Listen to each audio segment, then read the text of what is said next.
ఉన్నావన్నా, నువ్వు లేక మెతుకే లేదన్నా, మా బతుకు బువ్వ నువ్వే కదన్నా.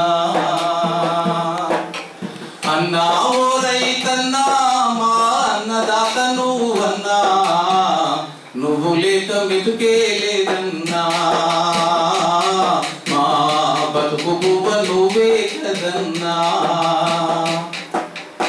రైతులు వందలాదిగా చనిపోతున్నప్పుడు కనీసం పలకరించడానికో పరామర్శించడానికో దిగిరాని రైతుగా చెప్పుకుంటున్నటువంటి ఒక నాయకుడు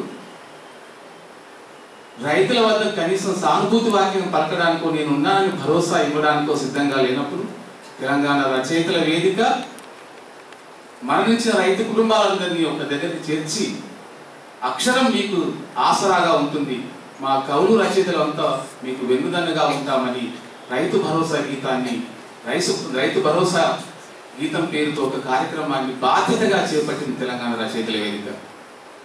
అంతకంటే ముందు కూడాను, తెలంగాణ రాష్ట్రం రాకముందు కూడాను వందలాది మందిగా చనిపోతా ఉంటే చనిపోయిన ప్రతి రైతు దగ్గరికి కూడాను మేము వారికి కొన్ని అక్షరాలను కానుక ఇవ్వడానికి, భరోసాగా ఇవ్వడానికి మేము అందరం కూడా వాళ్ళ ఇళ్ళలోకి వెళ్ళి వారికి సానుభూతిగా వాళ్ళ దగ్గర ఉండి వాళ్ళని హక్కున చేర్చుకొని మీరు చావడం కాదు, మీకు ఇంకా బ్రతుకుంది అని చెప్పిన సందర్భం ఉంది.